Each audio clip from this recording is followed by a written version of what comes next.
Hey, and we are live. And no, I am not Shujin Tribble. What do you know?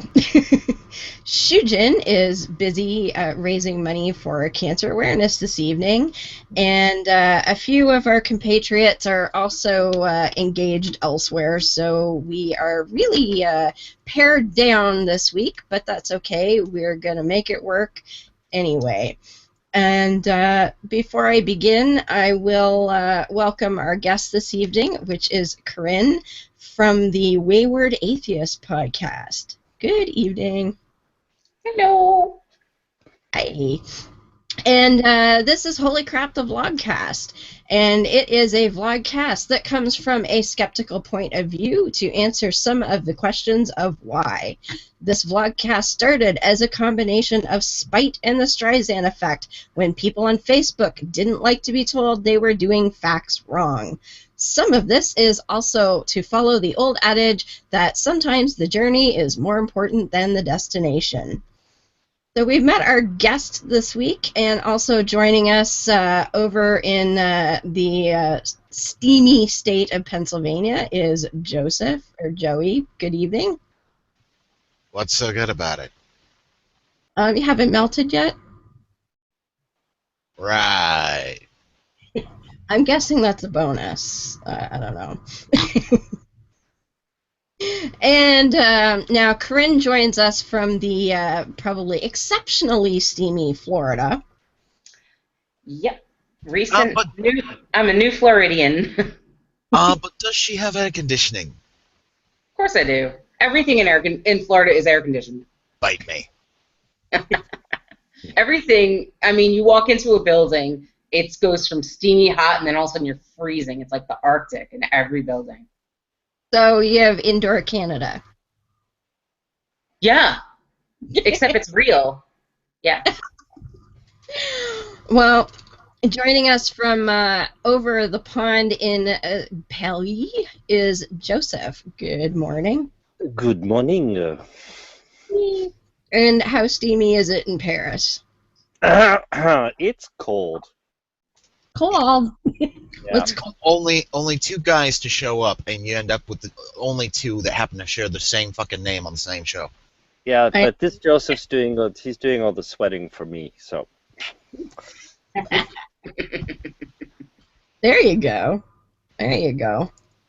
Wow. You're right. We could almost, it wasn't quite as bad as the time I showed up on Corinne's show when she was busy, and it was me and three Daves. Yeah. That was pretty funny. That's funny. My first DJ jig was for the university radio station, and I was the third Frank in the Frank and Frank show. But you're not Frank. No, but the old Frank left, and they wanted to keep the name, so. So you became pseudo Frank.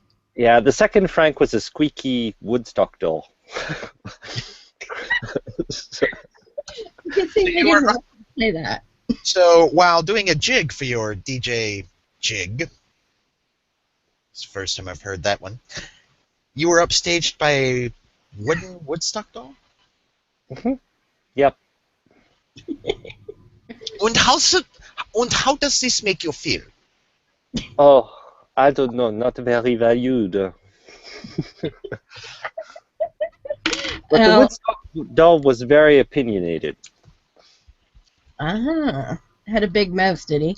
Yeah, big squeak. Is this because you never took your father seriously? Probably. Oh, shit. Well, before we get started, the other one little thing that we usually do every week, and I just have to pull up the data because... Are you going to do a diatribe? No, I'm not going to do a diatribe. Oh. I want to hear a diatribe. Oh, give me a minute. First of all, I wanted to say that we don't have any other news regarding Raif Badawi's situation, so as far as we are, the knowledge that we have, it has now been 3 years, 11 months, and 12 days since Raif has been unjustly incarcerated for thought crimes in Saudi Barbaria. So that's always little disheartening. But someday we hope that he will get out and come back here to Canada and be with the rest of his family. For sure. Doesn't seem like so long ago. Jeez. I know, it doesn't. It really doesn't. I met his kids, and they're the most adorable little ones. Like, wow. They're so cute. And I don't even like kids. I don't like kids either. I mean, I like Christian. He's a pain in my ass, but, you know. Yeah, but he's not really a kid much anymore. I mean, he's a technical kid. Yeah. Well, he apparently has taken a liking to me, and Well, I can see why. And in case I don't know anybody's why. It's freaky. Kids seem to love me. well, in case anybody's wondering, that's Miss Ashley's eldest, Christian, who made an appearance on my show on the last episode. You're kind of like step auntie. You're just auntie. Yeah. But I just, some weird thing. Kids, they smell the fear on me, and they're immediately attracted to me. It's like cats. Cats Yeah. love people They who don't just- like cats. They come right up to me, like I want them to.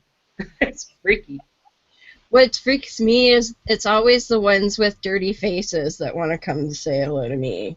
And that's number one reason why I don't particularly like kids. They always come with, like, food or snot or something on them, and it's really gross. So, but You're other about people, as maternal as I am. I don't mind other people's kids as long as I can send them home when I'm done giving them, you know, a shit ton of candy. Yeah, ain't that the truth? Oh, well. So, gentlemen, what are you guys up to? Anything burning in your minds that you want to discuss this week? That's all I'm trying to look for. Or something cool that you would like to discuss? Usually, Yes. there's a topic and such already established before I even get here. All right? I know that somebody bugged me at, like, I don't know, 2 o'clock this morning, was like, hey, do you want to host the show? I was like, okay. 2 o'clock yesterday.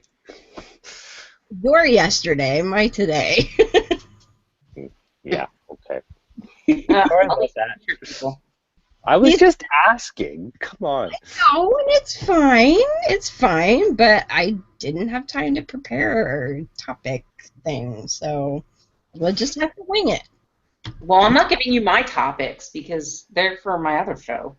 I'm washing mine, so Yeah. And I hang them out to dry later. yeah. Oh, good, Beth is coming. Yay! I wasn't sure she'd be able to stay up long enough, so. And here she is. Wait till she gets showing up here. Yes. Is live from Pennsylvania. How hot is it over there? I have no clue what the temp is, but it's hot. Let me guess. Air conditioning? Fanish. I don't like AC unless it's really, really hot. So My she's kind of woman. All cojones right there. Spanish is just another way of saying you're really popular. well. Joey's melting in his little room there, so he's kind of yeah. If And it she gets much warmer, yeah, I would probably turn it on full AC. And she doesn't just, use my little room as a euphemism either.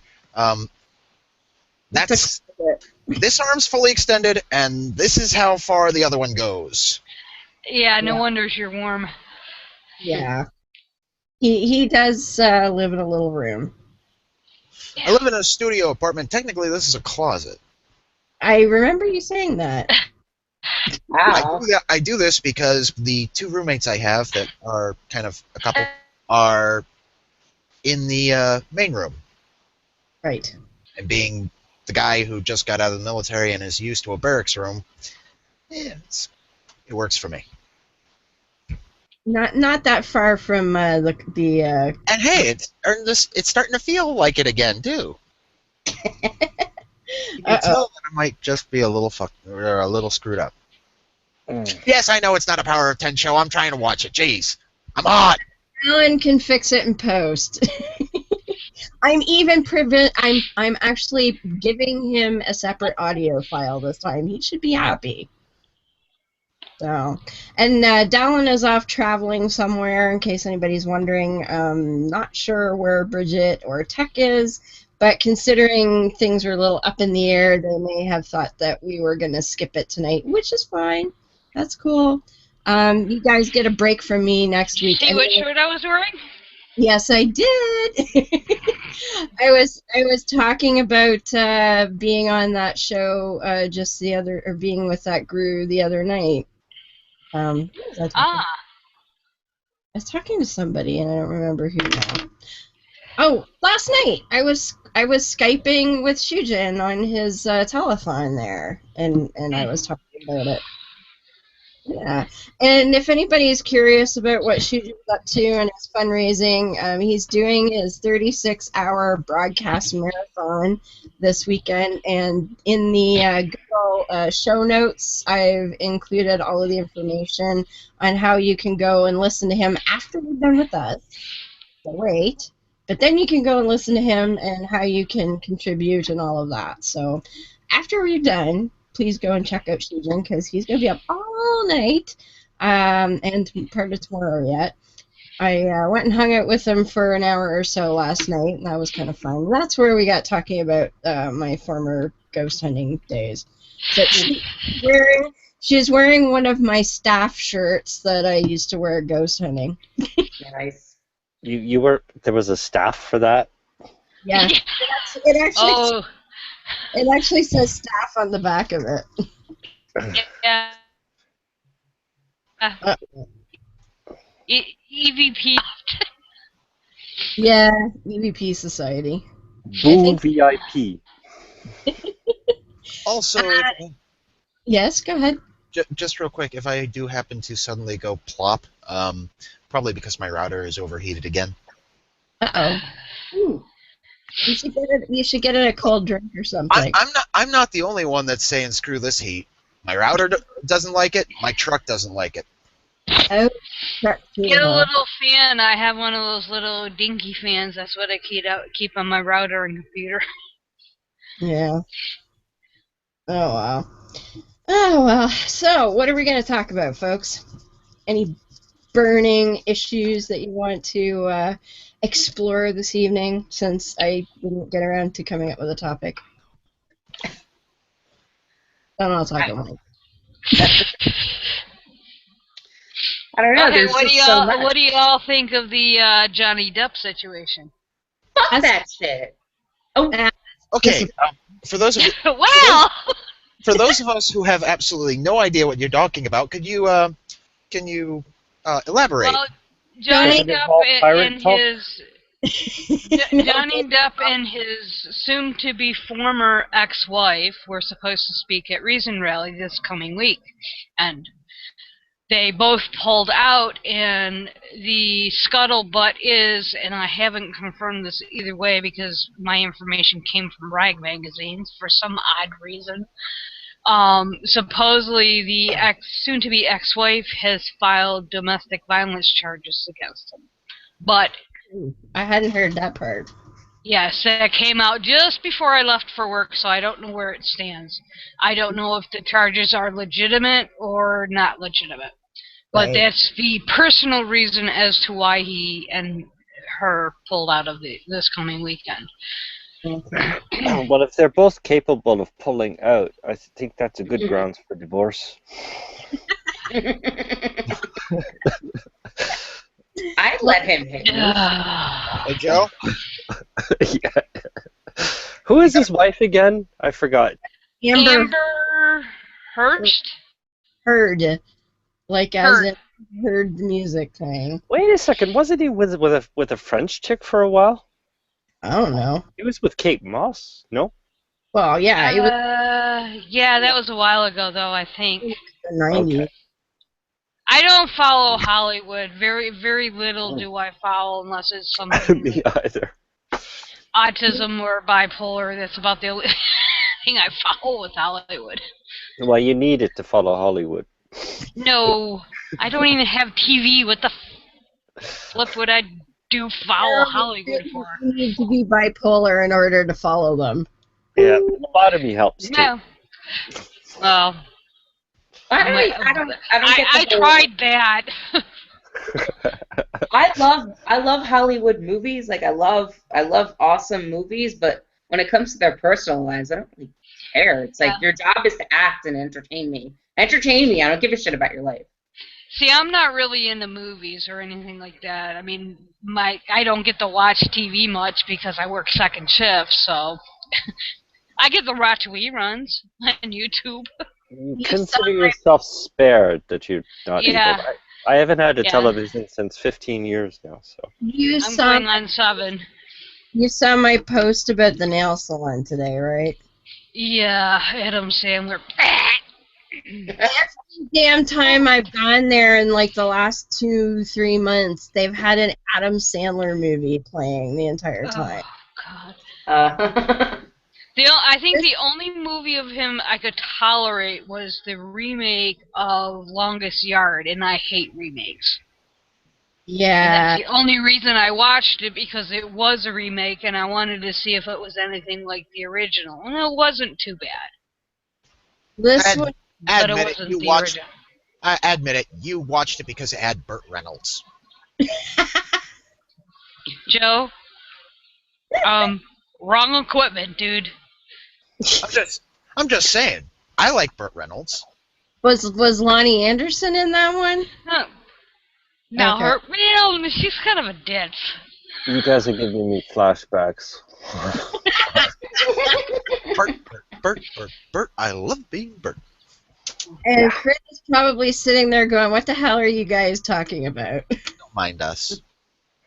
We're parts. Yeah.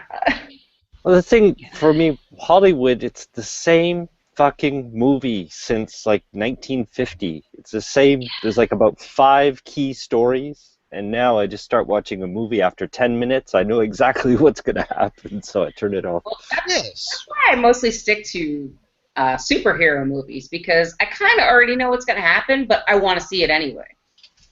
So, Blam, bash, boom, pow, wing. I'm just sick of all the remakes. I mean, Christ, how many times can they remake Batman? Oh, well, all right. So I did like the ones with Christian Bale, because I like the Frank Miller graphic novel a lot. So I was really into that. But I'm talking about the Marvel movies. Yeah, see, like I'm really loving the whole Avengers I don't think thing. I got past Transformers. Well, no, Transformers is a whole different thing. But I mean, like everything they've done with Marvel, like the Individuals movies and the Avengers movies, holy shit! I'm just, I love it. It's just so cool. If it's not doing, I'm lost. If I haven't watched a superhero movie since who played Batman and Robin? That was the last one I saw. And that was the one before Like the that. TV Oh, was that The what's his movie. face? That would be George Clooney. Clooney. George Clooney, yeah. Oh, that's right. Oh, God, that was awful. And the Bat card. Yes, the Bat card. We're diming you out. Who the hell? And Arnold Schwarzenegger in that getup. Although I did like Uma Thurman as Poison Ivy. I thought she was cute, but yeah.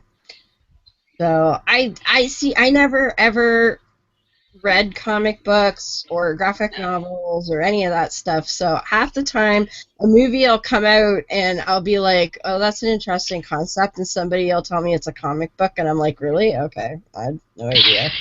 My mom never read comics, but you know, my brothers, my dad, and I were so excited we would all go, and then we took her to see Iron Man, and after that, my mom has been comic book obsessed. My mom's reading comic books. She's seen every damn movie. She has this thing, like it's an Iron Man head and one of his hands coming out, and it lights up and everything, and it has like the cracks and everything, so it looks like he's coming through the wall. I was like, oh my gosh, Mom, she's obsessed now. Like she's having a whole nother childhood right now. It's awesome. Well, I think part of my problem, too, is where I live. There's no movie theater here. So I have to travel a half hour to get to a minimal one, and it's an hour away to get to anything substantial. And I mean, to be honest, I can't afford to pay the prices that they want for movies. So I wait for them to come out on YouTube or DVD, and then I forget about them. See, that's why I like my Netflix, because for the most part, I'm perfectly happy to wait until it comes out on Netflix. The few exceptions would be Star Trek something, and my husband likes not anime but animated movies, so we went to see, like, the Minions, and we went to see the Despicable Me movies, and that kind of stuff. He really likes that, so we'll go see that. Or weird stuff. We have an alternative couple of theaters in town that we'll go to, so they'll play like weird indie movies and sort of, the more unusual type fare. So Johnny Depp is pulling out of Reason Rally.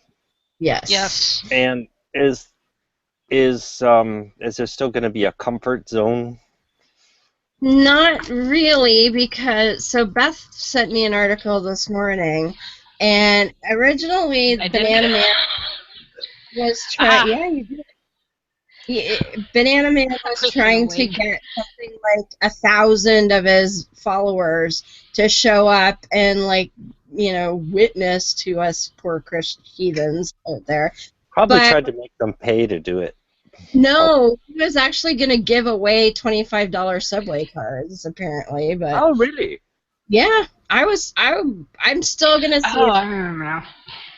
But the police told him, according to this article that I read this morning, that if he has 1,000 people show up, they'll have to have a license to protest. They're calling it a protest then.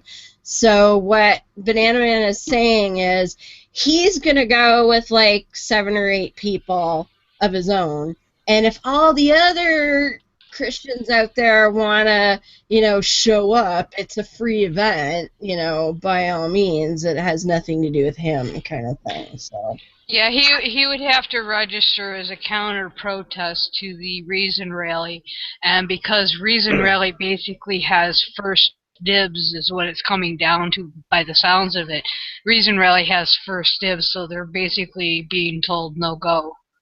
But he wants to take a film crew of like Deb said 7 or 8 people, and if anybody else shows up, oh well, then they'll. I wanted Deb to go and confront him because he's just a piece of work. Well, I was gonna try and find him, and Corinne was gonna be my camera woman because I was gonna bring my video camera. So hopefully, I still hope you can get something. Oh, me too. I'm gonna poke him with a dildo while she's talking to him. Well, just take your water bottle. Like I'll just get a banana and I'll draw like ball hair on it. Oh, there you go. With that. I just imagine Deborah doing an interview with him with her water bottle strapped to her forehead. I don't have the bun on tonight, but okay, I know it's supposed to be power of 10, or not supposed to be, but whatever. But if I have a bun, I can actually get it to sit there. Kind of funny. Can you get a microphone version of one of those? No. I have completely thought about whether I can get a microphone inside this thing. I'm hoping to go to Pride this year again, and if I can get my hands on 2 or 3 more, I will, and we can experiment. How to make Dave Foda really uncomfortable during an interview.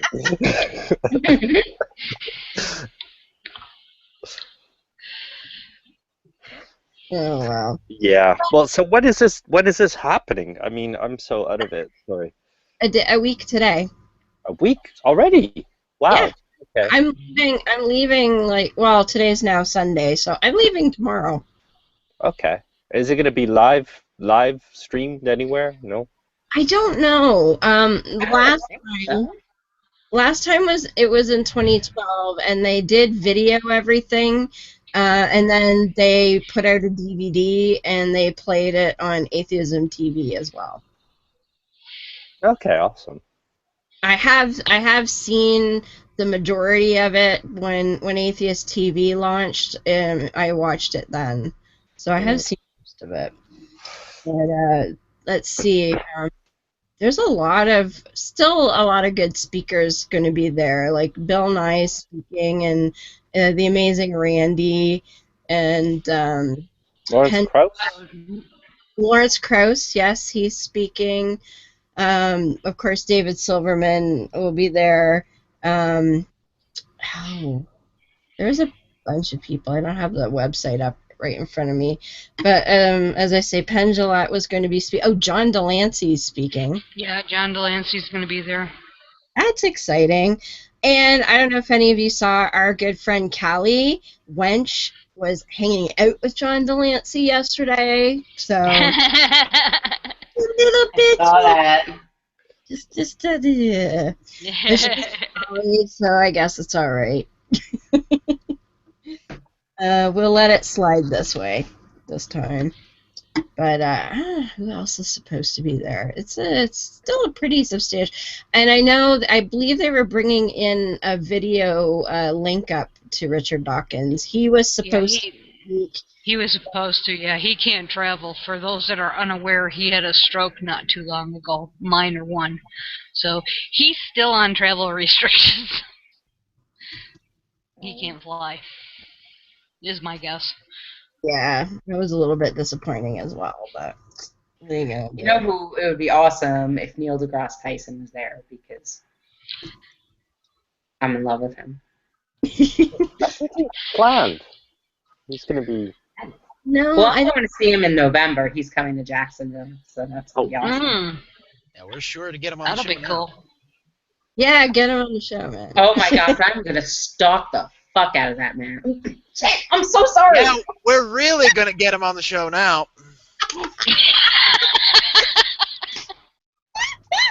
You're going to come on the show, or I am going to stalk the hell out of you.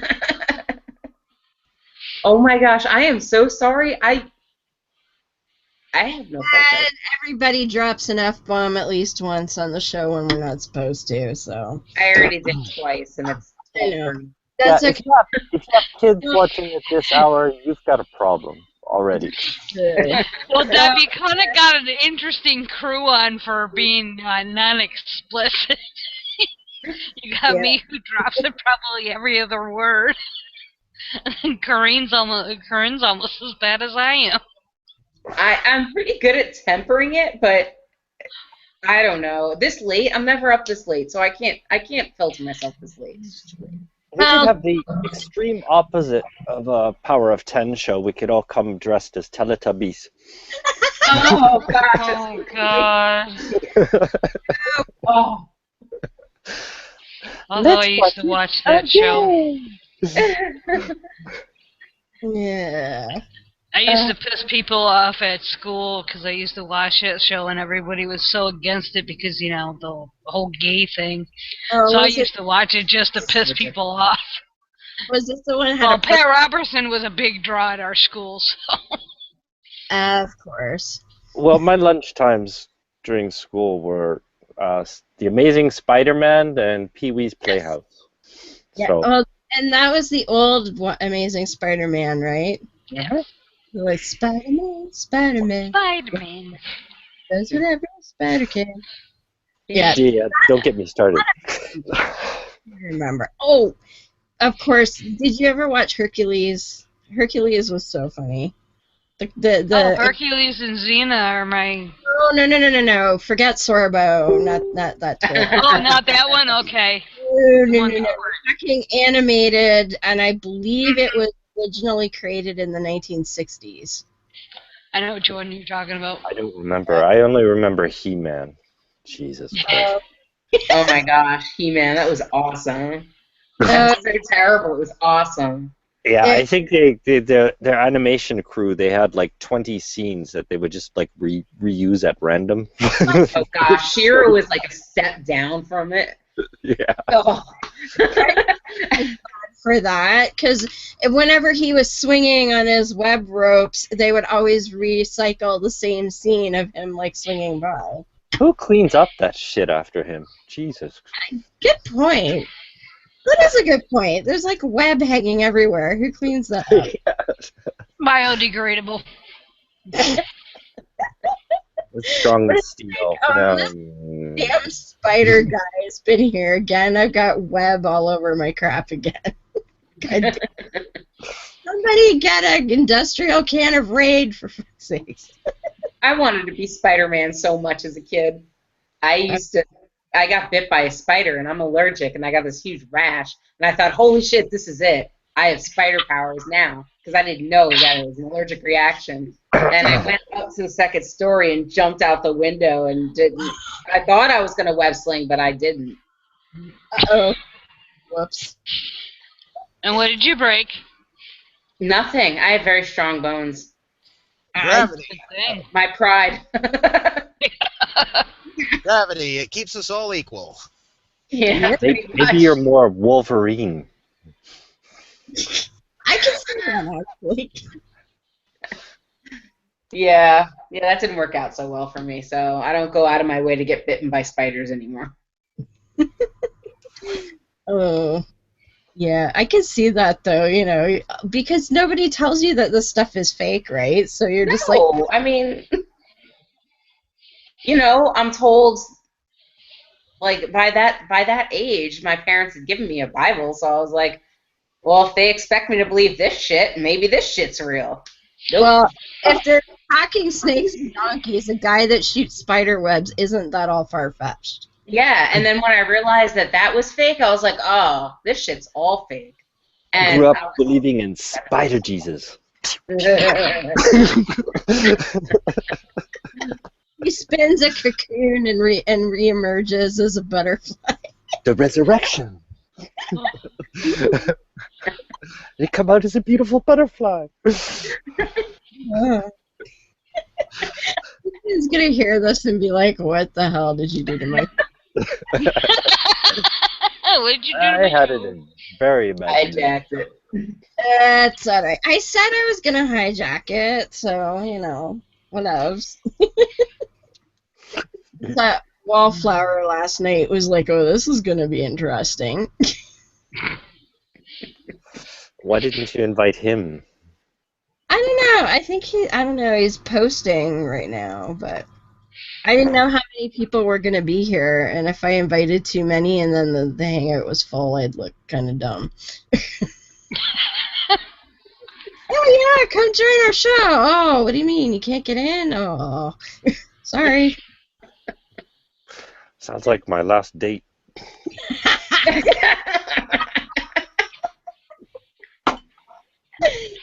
Oh, yeah.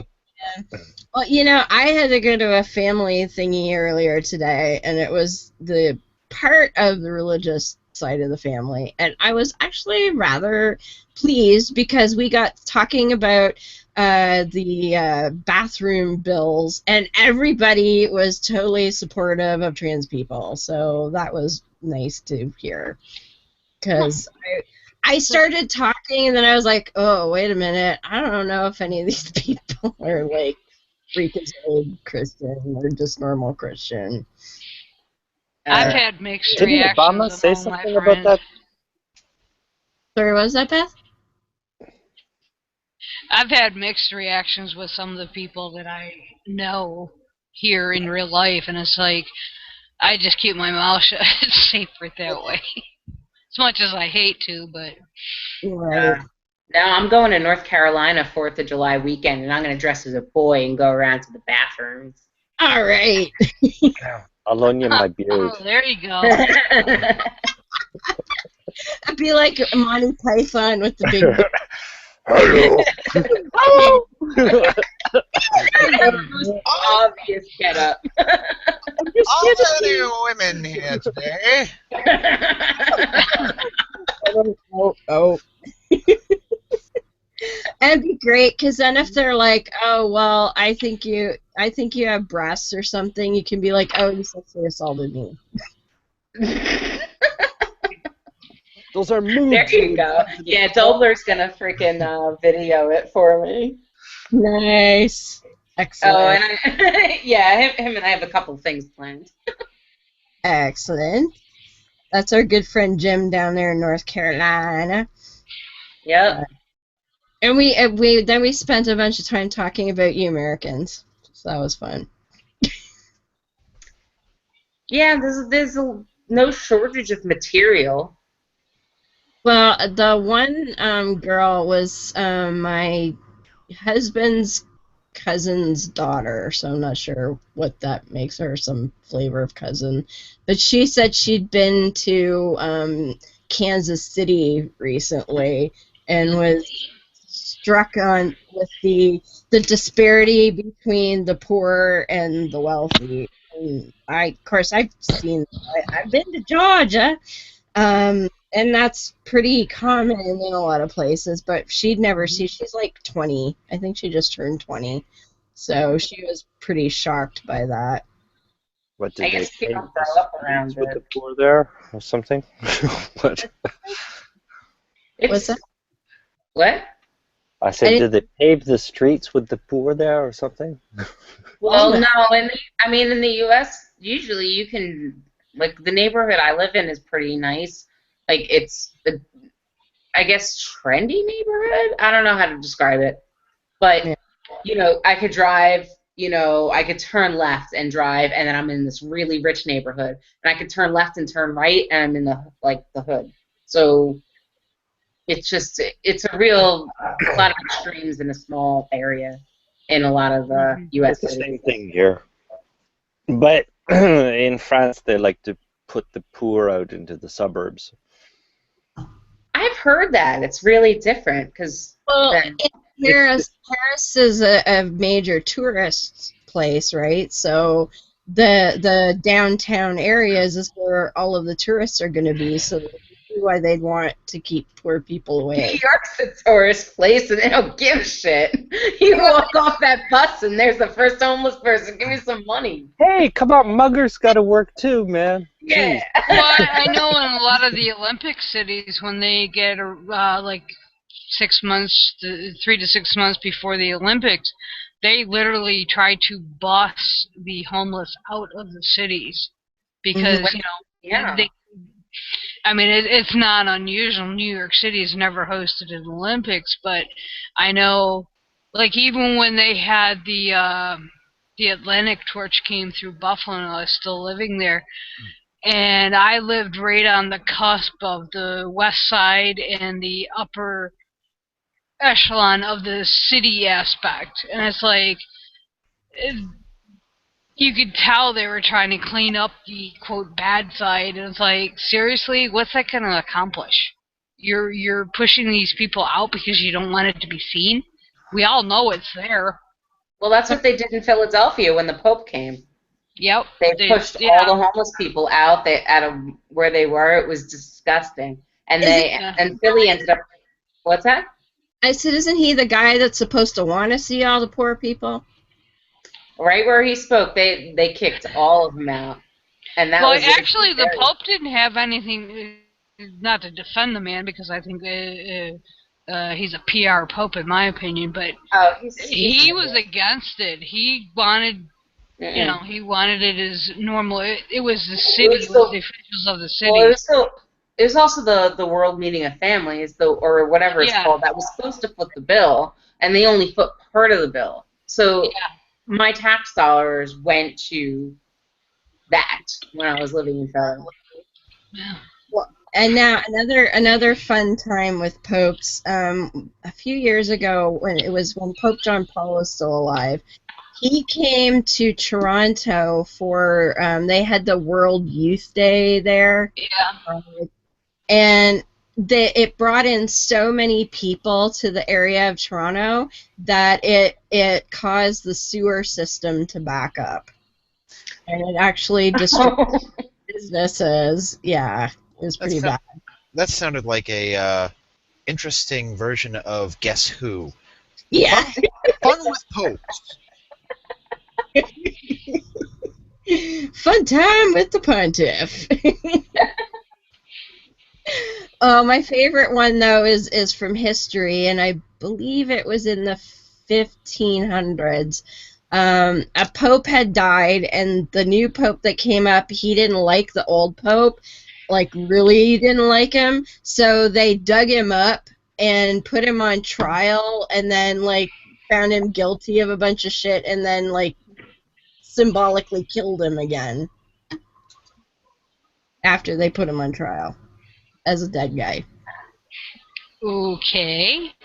Yeah.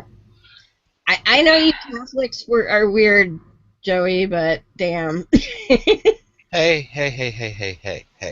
Okay, I know you're ex-Catholic, but I'm an apostate, okay? Give me a break. but geez Louise, like digging up a dead guy to put him on trial, like that's really effective. An apostate, the most unclean in the eyes of God. Aren't we all? I'm not. No. Yes, popes are so much fun. Right. I agree. This one is all show and no action. Yeah. He's I mean, just, can you think of anything that he's actually done besides stupid shit like washing people's feet? yeah, no. And he says stuff like he'll make. Yeah.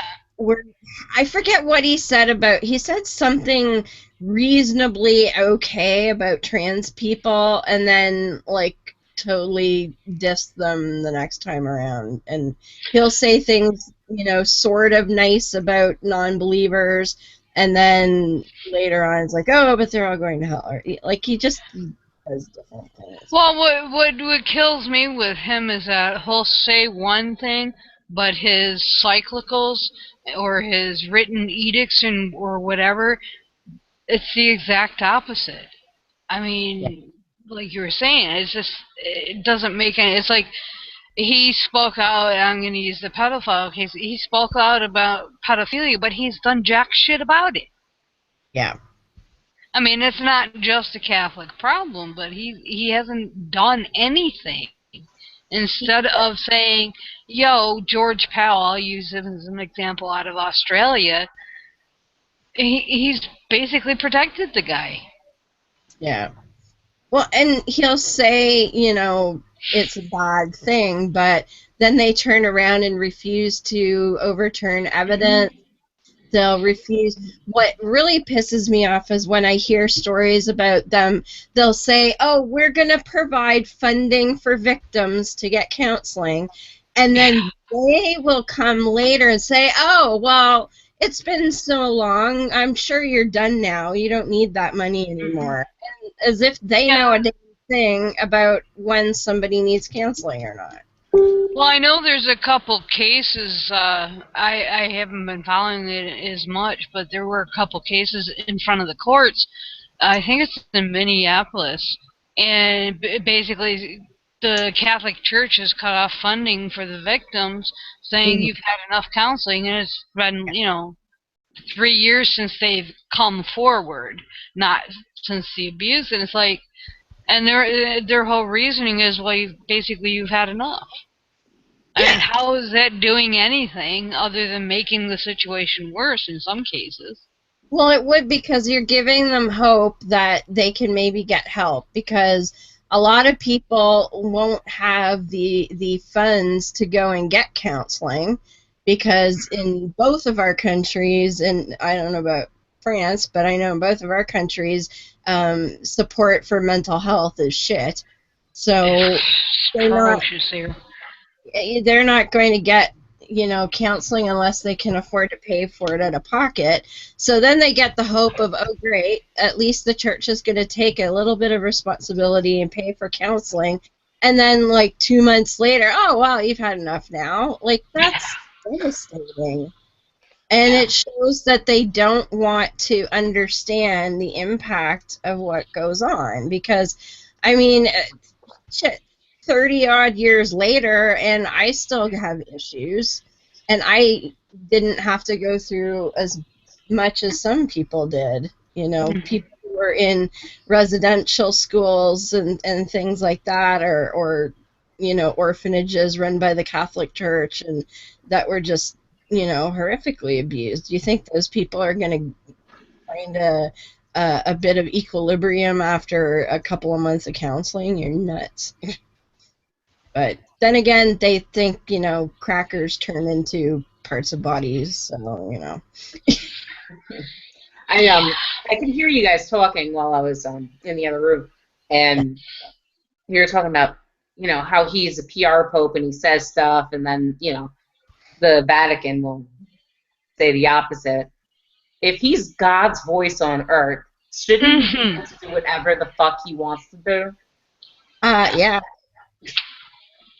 Yep. That's kind of the entire point. Yeah. He's got the big red phone in his Vatican office. It's like they're saying, "Oh, wait a minute, we're going to take that call on your behalf." What's God gonna tell people to do this week? That's what I feel like it is most of it. I mean, it's like, seriously, they have to get a dispensation to eat corned beef on a fucking Friday because it's whatever, I don't even remember what is it, Lent? Yeah. Some shit like that. It's been so long I forgot. We'll ask the apostate, he'll know better. Well, Don't forget I was a Catholic wannabe with being Lutheran. remember, beaver is considered a fish to the Catholics. Yes. Then there's Really? that. It's just like, I remember probably about, I think I was here in PA, so it's in the last 15 years. And the Pope actually had to put out a dispensation to say it's okay to have corned beef on St. Patty's Day. And I'm thinking, are you serious? I just thought that was the most asinine thing. Because I had asked my parents years ago, why as Lutherans did we do that when there's no edict whatsoever in the Bible about eating meat on Fridays?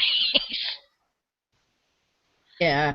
Well, now, the fish on Friday thing, actually, I'm not sure where the Catholics took it on, but I do know that in the reign of Queen Elizabeth I, she made the edict in England that you had to eat fish on certain days in order to support the fishery industry. And that's probably where it came from. It's entirely possible that the Catholics adopted it afterwards, but I do know that she started that in England specifically to support the fishermen because they were having issues, and she wanted to make it so that they would get business. So she literally said, "You must go and buy fish, to eat on these specific days."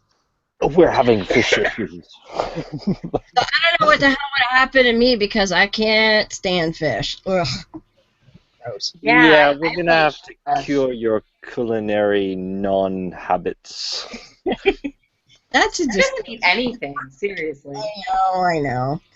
Hey! We've Hello! Hi. Hey! And live from Alabama, we have Mandy and Nick. How's it going? Good. Going. Crap. I'm in a Facebook war with a woman who told me, a military veteran, not to wish anyone a happy Memorial Day. Oh, good grief. That was disrespectful and rude. Well, here's the Kick thing. her in the snatch, like virtually kick her in the snatch or something. Hold on. Yeah. Here's the thing, and this is something that I wanted to bring up a little later. There is actually a difference. And some people do need to have this illustrated. There's a difference between Memorial Day and Veterans Day. Mm-hmm. Veterans Day, you honor the vets, and it occurs, technically speaking. That's exactly what she said. However, what I told her was that was originally Armistice Day. So, yeah, exactly. Whoa, girl. Which is why it is technically supposed to be observed on the 11th minute of the 11th hour of the 11th day of the 11th month. Yeah. Memorial Day specifically is for Dead veterans? Yes. Well, those who died in service to the country, and it's unlike Veterans Day, which is pretty much what I wouldn't say worldwide, but for the belligerent powers of World War I, and following that, we went ahead and changed it to just Veterans Day because of World War II and so on and so forth. But Memorial Day is just an American holiday, at least in that regard. Yeah. So it's, No, I heard it maybe. Other countries don't call the 11/11 Veterans Day. But Another it's still very much the original. Like that's the day when everyone stopped dying in World War I. and for us, it's remember it. another thing that kind of, and I had a moment very much like you where I wanted to kind of give somebody a smack upside the head, because they went ahead and were telling some friends that, oh, it's because of the folks who died in Vietnam. No. It actually started as Decoration Day following the American Civil War, and the idea was that folks would go out and decorate the graves of the fallen soldiers. Mm-hmm. So was her issue that you were wishing someone a good Memorial Day when it's supposed to be like all somber? No, it was a very well-written post, but she says, hold on, I'll just fucking read it to you. Read your post. It's like absolutely ridiculous. Like, girl, stop. Just sit the fuck down. Seriously. She got a little indignant about it. So I said, Happy Memorial Day. I spent 10 plus years in the military, but please do not thank me for my service. If you want to thank someone who fights for you, thank an abortion provider, thank June, who owns the Montgomery Abortion Clinic, thank pro-choice legislators, thank RBG and SCOTUS, thank Patricia Todd, HRC, ACLU of Alabama, and Americans United for Separation of Church and State, the National Organization for Women, and similar organizations who literally do defend your freedoms. Because warring with other countries did not get us marriage equality or safe legal abortion or the right to vote or to pee in a public restroom. Yeah. And she says, anyway, Memorial Day is to honor the fallen. Veterans Day is for those who have served. Nobody should be wishing anybody a happy Memorial Day. So I said, what you call Veterans Day is actually Armistice Day. It's a day to remember the fallen. Happy Memorial Day. She says, well, originally, but then it was changed, and sends me some Wikipedia bullshit link. And I said, I guess I wasn't clear. Sorry about that. What you call Veterans Day is actually Armistice Day. Changing the name doesn't change the meaning. Happy holidays.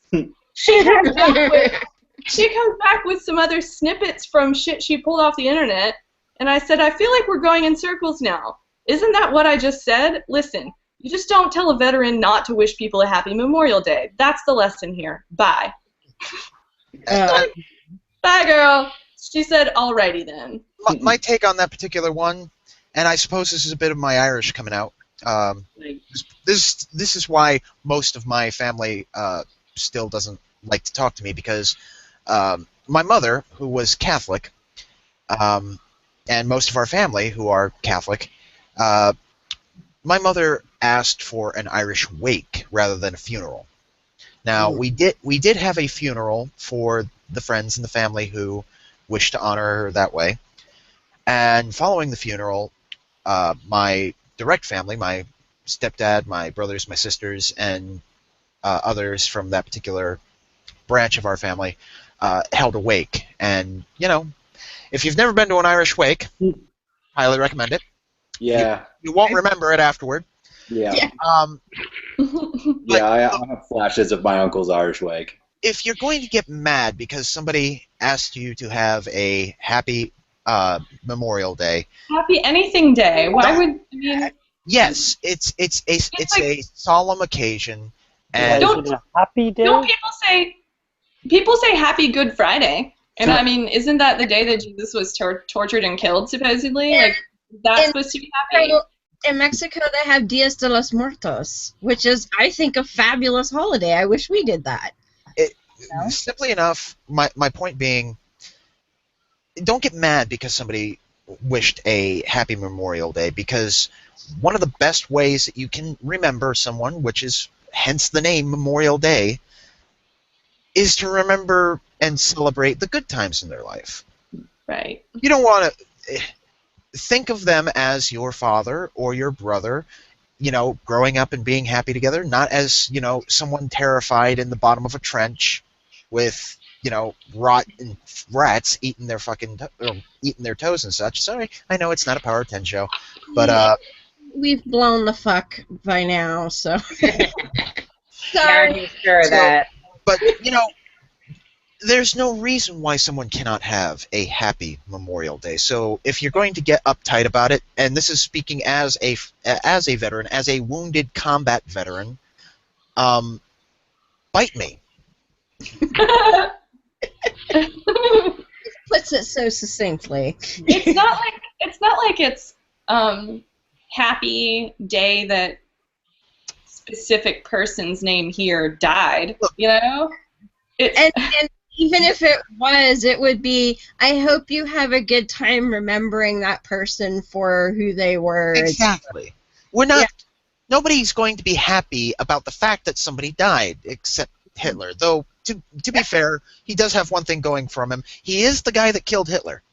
Yes. There we go. Well, isn't it really just happy we have a day off, a work day for most people? Yes. What it boils down to nowadays. Yes.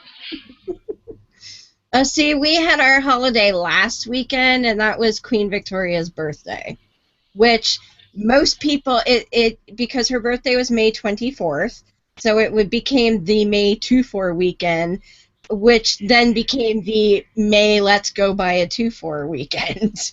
And nobody really remembers anything to do with Queen Victoria anymore. It's just, hey, we get to get drunk and shoot off fireworks. Woo!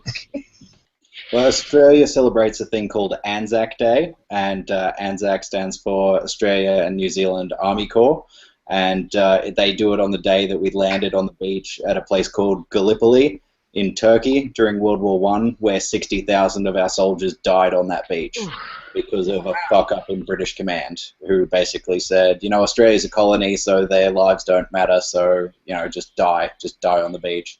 And they just poured wave after wave after wave of soldiers into enemy machine gun fire.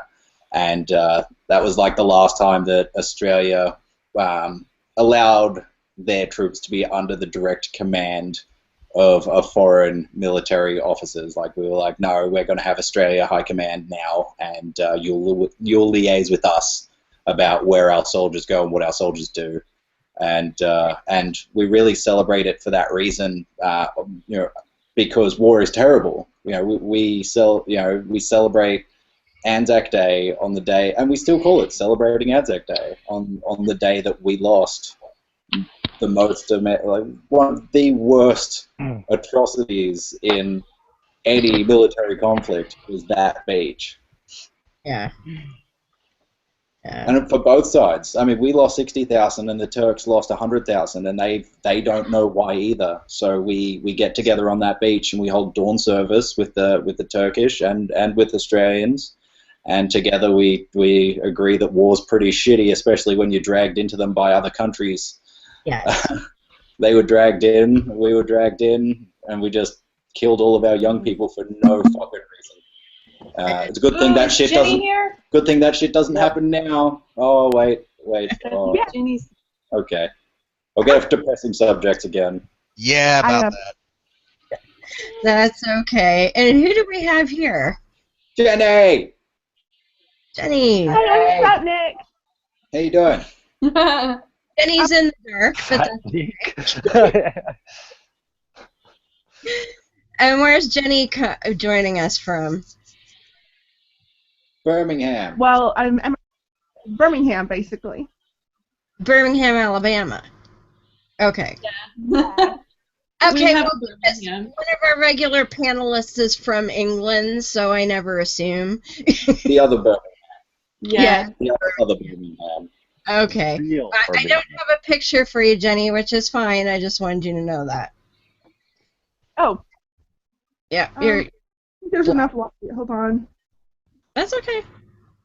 You look like Me at midnight. Yeah, because at dawn all you see is the mustache. Yeah. Well, the teeth maybe. Yeah. Well, you're smiling. But if it's dawn, you're probably not smiling because you're still asleep. Mm. So Jenny, tell us a little bit about. I see you now, a little bit. Yay. Are we going to have My ghost husband stories put out a now? flashlight. He was being very helpful. So I take it you know the crazy duo over here. I do.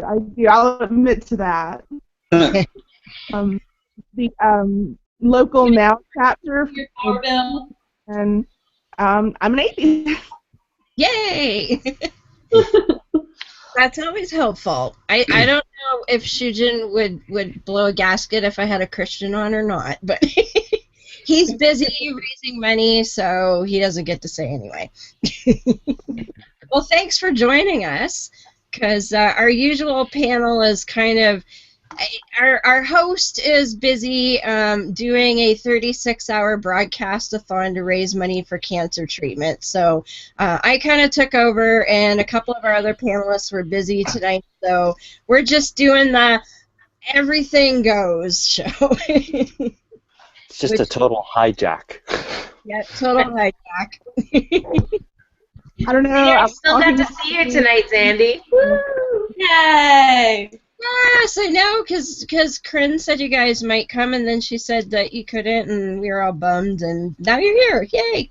We're poor people because humanist money doesn't spend well. Yeah. Contrary to what you might have heard, there's They won't- not that much money and fame in humanism. They won't let us book a hotel with it or board our dogs with it or. Yeah, if it wasn't for Venom, I would have just said bring the dogs, but Venom might just lose this shit. I printed all the humanist dollars though. They just won't take them anywhere. Oh man. Hey, are you guys heading to DC? Is that not possible? Are we what? What one? Reason Rally. No, we're not doing Reason Rally. No, but because we do operate a chapter of the American Humanist Association, they are going to live stream parts of it, and then send out a recording as well. So then we can have a view party or a watch party, and they send you a big box of swag. So I was just talking with Noah about that, if there's going to be any central live streaming channel for the Reason Rally. Yeah, all I know is the American Humanist Association is doing it. I'm sure some other groups are doing it too, but yeah, I'm sure they'll put it on their website. What's the other Reason one? Reason Con? Reason Con, they skipped it this year in favor of Reason Rally, so they're going to hold it next year. Oh, okay. And that one was in Hickory, North Carolina. Hickory. And I'm aiming to come to that, by the way. Yay! Really? Well, They're thinking about booking me to come and do comedy, so we'll see. You should. You should. We had a lot of fun last year, and it was a great little event, and I think it's got lots of potential. So you should definitely, if you can manage it. Yeah. I wouldn't have bought a ticket last year if I had known that I wouldn't need one. Because I got to see all the speakers without a ticket. Like, nobody checked my ticket. I went and got one of the name card things and all of that, but yeah. But I'm the Canadian. Everybody would know who I was anyway. Probably like, hey, make sure that bitch gives us money. Yeah. Well, I'll do a show there maybe, and might see if there's any other comedians in town to do another show with while I'm there, if I'm there for a few days. Oh, for sure. It would be a lot of fun because we had like just a party afterwards, but like for instance, when we had the non-conference up here last summer, one of the previous speakers was Ali Rizvi. I don't know if you're familiar with him. He's I know you are. She's that's fan. He's right. a pretty well-known ex-Muslim Canadian activist who he's on TV quite a bit. He's actually consulted on Sam Harris's last book, and his brother and Allie. Well, Allie has a band, and his brother has a band, so they played the after party at the Non-Con last year. Cool. And that was really, really cool. It was a lot of fun. Although when his brother dressed up in drag as Mary and gave birth to Jesus on stage, that got a little weird. Okay. He'd had a fair bit to drink by that point, I think. Okay. But yes. Oh, look, we got Venom on screen. Say hi. Venom Oh. kitty. I was thinking, what? How did he get in there? Yeah. Hello. Not the super villain, but the pretty kitty. And, Look, well, I named him after the supervillain. Oh, what's your kitty's name? Cat. I love it. Cat. We had like 2 dogs, and then this thing just like fell out of a tree and decided it wanted to live here. And so every time something was fucked up around the house, I'd just go, cat! And that just became his name. So he answers to it now. He's very photogenic, and he loves being the center of attention. Yeah, And he looks a little bit like Grumpy Cat, too. he does. He does. Dear I think- Diary. Awful cute. He's the same breed as Grumpy Cat. Dear Diary. It has come to my attention that the humans are in possession of 2 hands, yet see only fit to pet me with one of them at a time. Half of love is just low. Well, mine I are all love that sad cat diary. That is the funniest. I would like 2 belly rubs, a third, and I will bite the shit out of them as per protocol. Indeed. When I've had enough, of course. It has now become the cat appreciation hour. I miss my kitties. Pussy appreciation hour, well, but I like pussy appreciation. It rolls off the tongue better. At least for the folks on the West Coast, it is still technically Catter Day, so there's free. there we go. There we go. Catter Day out west. Saturday. Well, Sandy, while we got you guys here, why don't you tell us, because I don't think we've ever talked about it on this show, a little bit about what you guys do at the Powerhouse, because I think that's pretty awesome. We yell at people. No, no, we You yell back.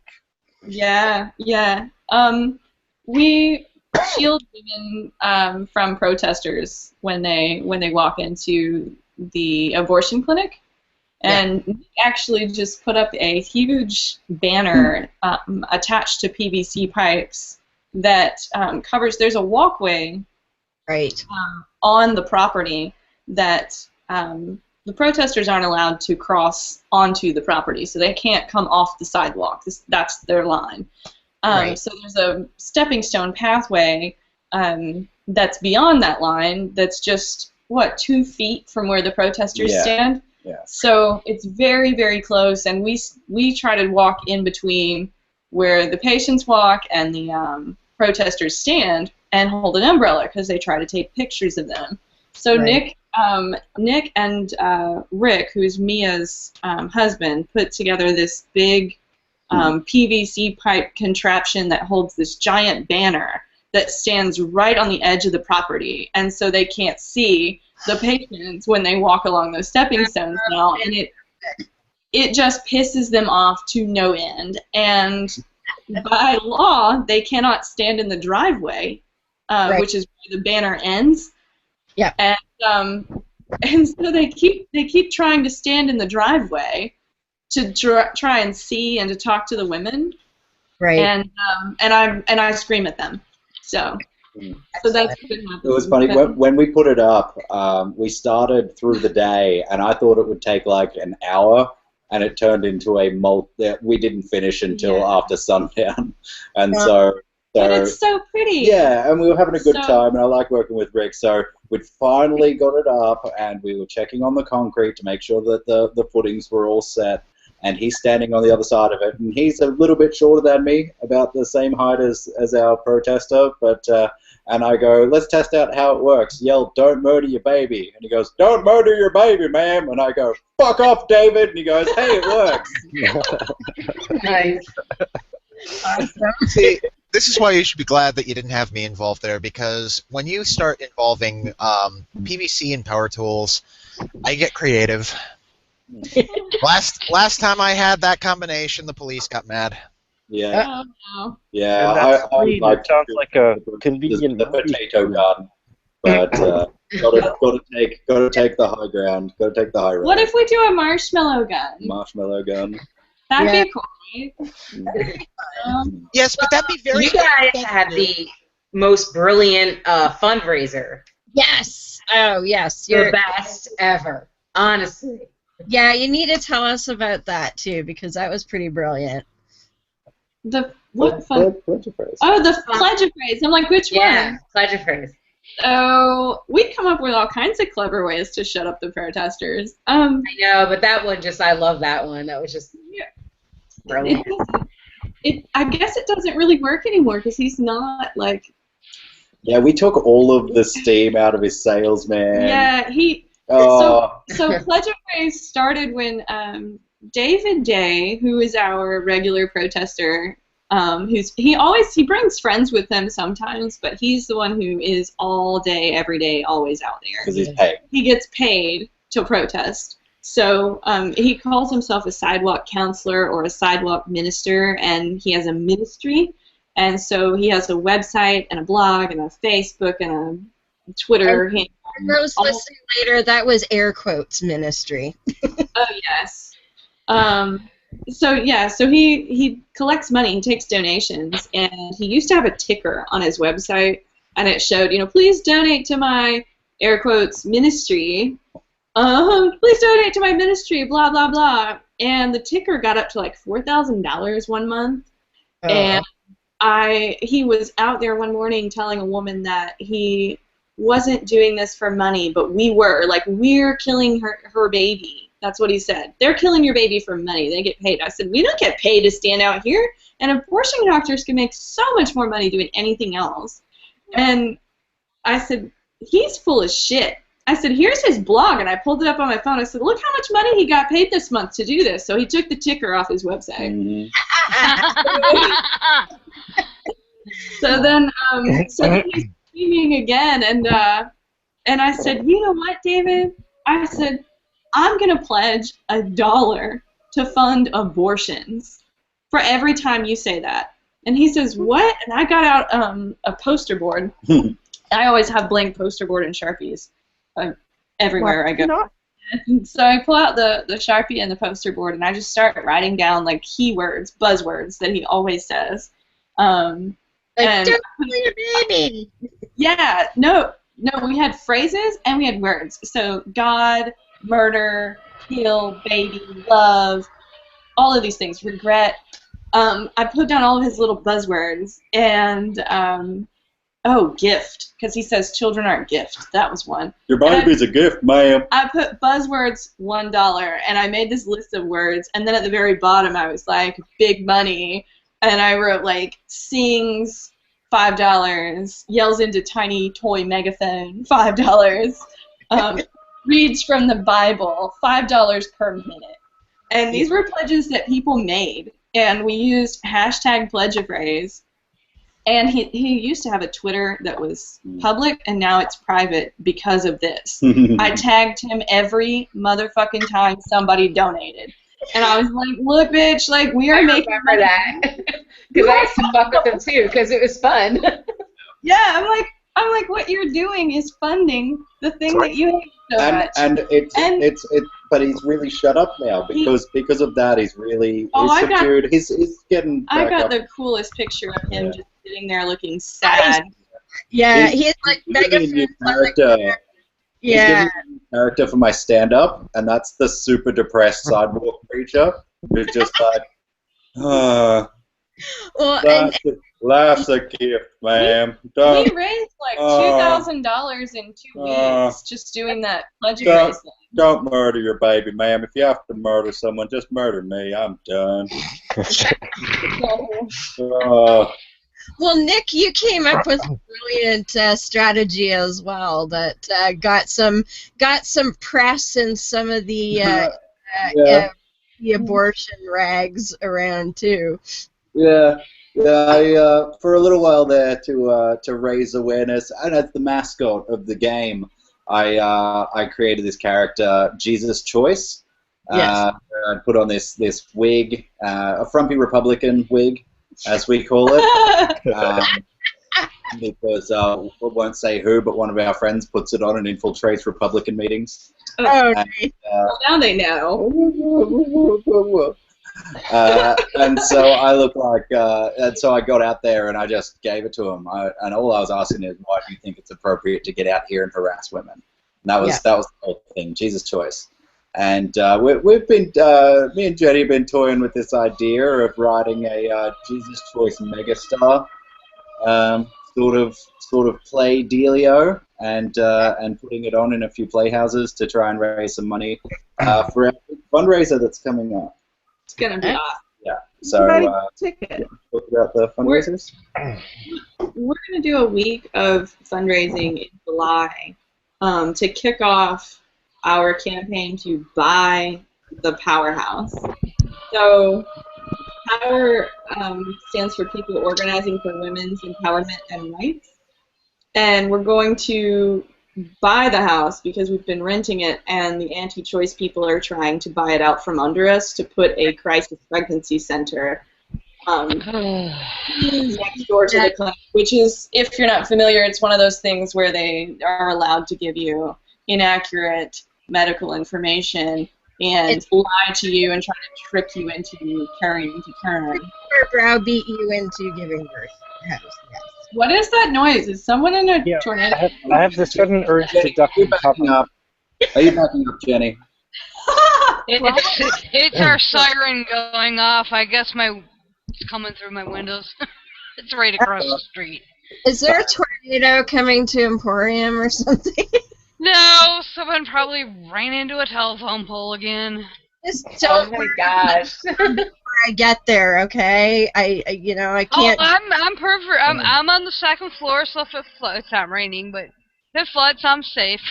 Okay. They're actually warning gosh. that you're coming. Well, I Guys, told I have everybody to downstairs, and they were like, "Oh, cool." I said, yeah, you're lucky. We're closed. To leave. What did you have to leave? Yeah, I have to leave because today I've got some sidewalk walking because I'm moving. I have to find a new apartment, and I'm putting half of my life out on the sidewalk today. There's a flea market happening today. Not a flea market. What do you call that? It's A like garage Yard sale. yeah, like a garage sale without a garage. But They're all in a garage. so All I right. gotta go get my place. Good luck with it. Yeah, thank you. Pleasure seeing all you guys. Okay. Take care. And then there was one hemisphere. Yes. Yes. We've lost the continent, but that's fine. So tell us a bit more about your fundraiser. We really don't know a lot. Jenny was in the meeting the other day.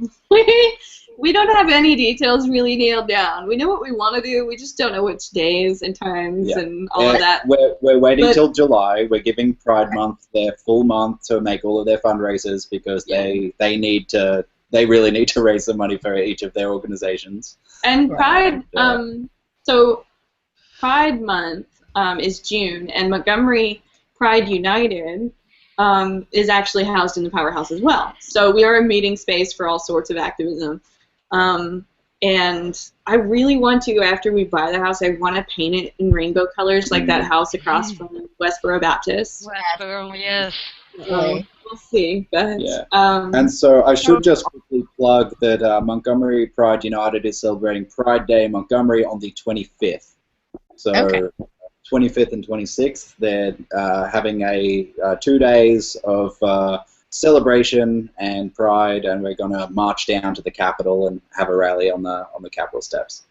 So that's the 25th and 26th of June. Or anything. And so if there's any Alabamians watching who want to be part of that, you can come and join. Is that you, Jenny? You got something to say? Yeah, what was that? I did. About Birmingham's week-long isolation thing, you know. But ours will end on the 11th and 12th and be the week before that as well. We'll have activities all week. Not to outdo Montgomery. No, that's fine. Like, Birmingham should totally be the capital. Why the hell did they put it here? Oh, yeah, the first White House of the Confederacy. Okay. Birmingham Pride is going to be so much cooler than ours. It's our first But time. you know what? It is, but you know, I'm going to be at both of them, so it's going to be okay. So it'll be fun. And you know what Birmingham doesn't have? What's that? Me as the presenter, so... Oh, and we're going to have Ambrosia. Yeah. So, Yeah. Have you guys heard about the drag queen that might run for governor of Alabama? Oh, do tell. Dude. Oh. So in January, we put on this rally in coordination with a couple of other activist groups, but Montgomery Humanists co-hosted this rally to remove Chief Justice Roy Moore, who was the Chief Justice who was refusing to issue marriage licenses to same-sex couples. He put out an official order. This is rich. He put out an official order on January the 6th or something like that. Yeah. Early in the year, and said official order from Roy Moore's office that you cannot issue marriage licenses to same-sex couples in Alabama, to all the county clerks, all the judges, and and we put on this rally to have him removed because he said, well, the Alabama Constitution says yada, yada, yada. Yeah. Well, the Supreme Court said, fuck that shit, no. And so we put on this rally, and at the rally we had Nick co-emceed with Ambrosia Starling, who is a drag queen, very well known in Alabama and now nationally. So they both co-hosted, co-emceed. I spoke. I gave a lesson on the First Amendment, what it really fucking means, and made fun of Roy Moore's. He founded this thing called the Foundation for Moral Law, which he believes that moral law is God's law, just from the Bible. Yeah. And then he sort of kind of left it, but he's still listed as like a board member. He's the president emeritus or something. Something like that. The president in absence. And his wife now officially is the official president of the foundation. What? A woman? Yeah. Well, it's okay. That'll go over like a lead balloon. Mouthpiece, which, like, I've dated girls who've been a mouthpiece before in a completely different context, and sometimes that's cool, but this is not one of those two situations. Yeah, so it's called FML, though. Like, did they not know? Foundation for Moral Law, and they always use hashtag FML, and they're probably over there wondering, like, why are all these people typing these depressing things on our hashtag? I'm starting my own organization, the Foundation for Moral Ambiguity. FMA for my friends. Shut up. The thing about the thing about Roy Moore that a lot of people don't understand is he does not feel that the Overfell's ruling has any standing outside of. But I'm not there yet. Yeah. Well, okay. Oh, does it get better? Because I haven't been following it lately. So we had everyone at that rally fill out judicial ethics complaint forms, and then we had a notary on site that notarized them, and hundreds of these forms got turned in to the Judicial Inquiry Committee, and they suspended him.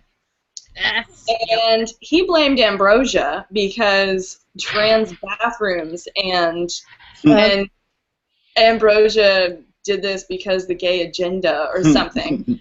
And he said it was that atheist group and or those atheists and homosexuals and transvestites and their agenda, their wicked agenda or some weird shit. So that's who he was referring to. Yes, he was like referring to us. And so I've been trolling them so hard, like logged in as Montgomery Humanist on Facebook and like, yo motherfuckers, why you ain't making memes of our faces, you know? Why you gotta make memes out of Ambrosia's face? Like, what the shit is wrong with you? Well then he got suspended and now he has hired Kim Davis's lawyer. Oh yeah, that kills me. Here you go. He is suing, and he's going to federal court to ask them to remove the provision in the Alabama Constitution that allows the Judicial Inquiry Committee to remove him from office. So this man, who originally claimed that because Alabama's Constitution says XYZ, that's what gives him his authority, and he doesn't answer to federal courts, and courts don't make laws, now wants the court to make a law that takes power away from Alabama so that he can get back in office. I mean, just what? Wow. Well, that goes to the right face. The irony is delicious. The court's official opinion is going to be, ha ha ha, go fuck yourself. Yeah. Well, part of the Reich's agenda is to, one, eliminate the so-called separation of powers. What a lot of people don't realize is they want to get rid of the, primarily the First Amendment, but the 5th, 14th, and 16th, I remember correctly, fall in that category because they want states to be completely independent of the federal government and whatever laws the state makes, i.e. Roy Moore, that stands, and that supersedes the Supreme Court. The problem with Roy Moore and his group, and Peter Kreeft falls into this group, Witherspoon Institute, Alliance Defending Freedom, Liberty Institute, which is Matt Staver, which is now his lawyer, they want what's called natural law. They think the Bible is it. They want Old Testament law. That's where the whole theocracy comes in. Roy Moore is just a piece of work. I'm glad you're doing what you're doing. There's a hilarious write-up about it on, I posted it to the Montgomery Humanists Facebook page, but our friend Matt Osborne wrote it for Freakout Nation, and he goes through all of the history of Roy Moore, like the Roy Moore saga, is that he got removed from office once before for trying to put a giant fucking 7-ton monument of the Ten Commandments in the Supreme Court building. And so Matt he never calls it like, oh, a Ten Commandments monument. He calls it a graven image or an idol. So it's just a hilarious article. But nice. Yeah, that's where he came to the forefront of the Reich, and that's why they're hinging a lot of what they're hoping for the whole country is hinging on what happens with him. That's why Staver's gotten involved. But they're so deluded in their thinking. It's like, we are a secular nation. We have been since the day we were founded. Yeah. And that's why if you look at people like them, they always go back to the Declaration, not the Constitution. Because the Constitution, as we all know, has nothing about God or Christianity in it. And they try to warp the Declaration. Well, it lost its power the second it went into the king's hand. And that's where they fail. I mean, and then they try to go back to like Mayflower Compact and all this other stuff. It's like the courts have ruled against them every single time. Well, here in Alabama, what they really just go back to is the Confederate Constitution or whatever. They don't go back beyond that. But no, it's like it's just they think they're persecuted. Yeah. They contradict themselves all the time. They have a one of them has a webcast, and we watched it just because, you know, information purposes and shit. And, Yeah, I know that feeling. and this guy was like, when you get down to the nitty gritty and you're doing the real work of the Lord, you're going to have small numbers. When you're in a tiny group, that means you're really doing God's work. He only works in small groups. But then 2 seconds later, we need y'all to show up. Numbers matter in this thing. Numbers. Yeah. Come to the rally. And I'm like, what the shit? And he's like, you know, we don't need money, we don't need money. And then immediately goes into, and donate. We got to pay our bills. Our friend Paul, he got arrested. What's the guy's name? I don't remember. He got arrested, and he shouldn't have to pay that on his own. He was doing the Lord's work. Yeah, like, what's really hilarious is that there is an overbearing Christian culture here in the South especially. But there is a massive shift that's already begun. So there's a lot of very liberal Christians here now, and this persecuting group who claims to be the persecuted have had a majority of power for too long, and now they're losing their privilege. And they're freaking out. out. And I'm worried what they're going to do when Trump loses. Like, holy shit balls, they're going to light things on fire. Yeah.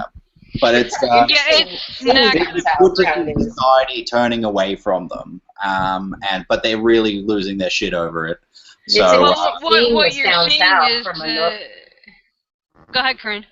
I was gonna say, just because I've only been living in the South for like 4 months, and it's really interesting to see the difference between, you know, living in, you know, New York City and Philadelphia to living in Jacksonville, which is more Georgia-ish than it is Florida-ish.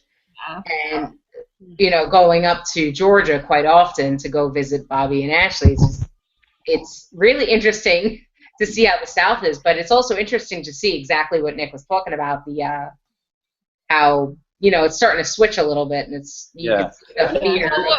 really funny to see, like, especially for me as a foreigner, I have a little bit of a different perspective, but being here now, you can drive for 15 minutes and the culture shifts in that 15 minutes. So Montgomery is the capital, and there's a mix here because the legislators are here. So we've got these people, oh, dang, we're so persecuted, but there's other things here as well. Well, there's all these rural towns right around Montgomery, and they have to come into town to do business or to shop or whatever.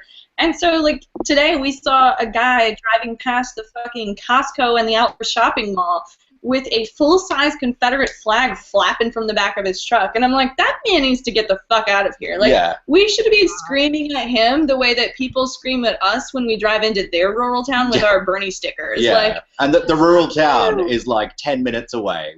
We go for a 10-minute drive to go to a thrift store, and people are screaming out the window at us, Trump 2016 bitch, and trying to run us off the road. But they have to come into our town. It's a problem I have where I'm at. And the thing is as well, but Montgomery also has the Civil Rights Museum and Civil Rights Memorial and the ACLU, and so there is a history of fighting for rights as well. There's just a lot of not letting go of that fight too. Like, even in Montgomery, there are so many people who still, like, they don't want to talk about race relations. They think that the white men are being persecuted.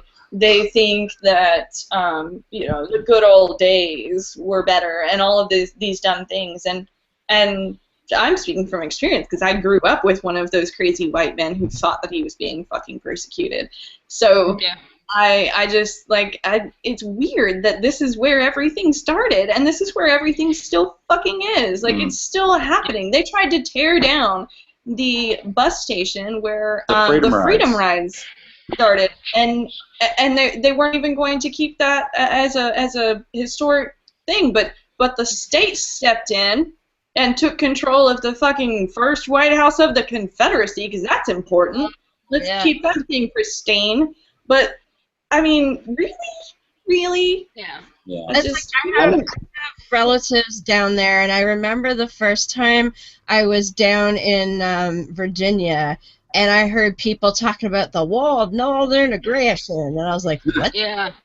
Well, the legislators here are very pointedly trying to disenfranchise people and ruin education because Not all of them. Not all of them. There are like 3. That's right. There are like 3 who don't, but they're very much trying to keep people ignorant and stop people from voting because that's how they hold on to their power. If everybody educated themselves about their rights and who is trampling on them, then they would lose all of their power overnight. Well, they closed a lot of the places where people could get valid ID in Alabama, did they not? Yeah, they did. They closed all of them except for, I mean, like a handful, and they said, oh, well, you can renew your driver's license online now, so that's cool, so here you go. But they don't think, or they do know, I'm sure, that the places where they close these driver's license offices are places where no one has internet. There literally is no internet service provider in those areas. Like, you can't, even if those people did have the fucking money, there's no provider for that service. So you can't renew your license online. Are you fucking serious? Yeah. These are towns that don't have working sewage. These are towns where literally and this is 30 minutes from where we live. There's a rural town. I went out there to do some volunteer work and help them out. And the only thing people really wanted from our little event that we put on was the food, because they were hungry because it was a Saturday and they hadn't eaten. The children in that town had not eaten since the lunch that they were served at school the day before. And and then they told me, don't put your toilet paper in the toilet because when you flush it, there's no sewage system. The pipe just goes into the ground and it just stops. And it doesn't go to anything. It's just a pipe into the ground. And so you can't flush your toilet paper. And I'm like, how is this 30 minutes from town? And these people are living like this. And this woman, I was working with this nun because the community center there it's run by a Catholic nun, and she just does this because she wants to help the children, but she helps them with their homework and all sorts of things. And she's like, I don't know why we still don't have sewage. The state of Alabama gave some grant money to the mayor and to the city to put sewage in about 4 years ago, and they just never did, and I just don't know what happened. And I'm like, are you kidding? What? Yeah. What? And this is what from another foreigner's perspective, when you hear people going, oh, America is so fabulous and so wonderful, it's like, well, no, not really. You guys have got bigger problems than most of your allies do. And if you hear people say it, this should be the best country because you see all this money flowing in and out of this country, and there should be, you would think, nobody should be going hungry in this country. Right. No. It's a big lie that's been perpetrated to make people feel like they're embarrassed millionaires and not just poor people, so that they'll allow the people in charge to just keep doing what they've been doing all along. And suffering is good for your soul. They very That's much what it goes back to. his ego to try and control them in that way, and it's ridiculous because, like, I'm here now, I see it. There's diseases that only exist in the first world in rural Alabama. Like, how the hell? Well, you said that wrong, I think, like in a vague way. But there are diseases that have been eradicated throughout the first world nations that still exist in rural Alabama because we have no healthcare infrastructure, no sewage. I mean, what is it, like hookworms or something? Yeah. That people were getting out in Selma, where like all of these things started, and they're getting all of these things from the water or from walking around barefoot because the sewage, like I said, in some places it just runs into the ground, so then it's seeping back up into the, and it's just there's just all kinds of things that people think, oh, well, we don't deal with that in America, but we fucking do. We do.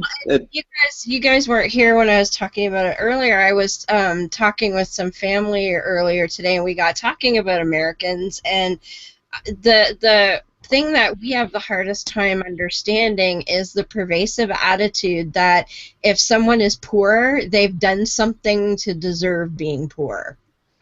Like, that's just not in our thought process up here. Yeah, I don't know. I don't know what that is. Like, there's like this shame factor of you should be ashamed. You know, this is definitely your fault. Yeah. And all of these. Right. Well, And the people are Go ahead, taught that Jen. they feel that poverty with their guilt. They feel like they've done something wrong because we, as a society, have told them that their whole lives. If you're poor, it's because you're lazy. If you're poor, it's because you didn't make the right choices. You know, we don't allow people to screw up and be poor in our country. Yeah. And then still expect help. They're Yeah. they're born into it, and so what did those people who, you know, were born into a poor area or a poor family, what the hell did they do? You know, Well, they want in this particular town. What? Just because this is such a good example of all of these things, I'm going to keep talking about the same town.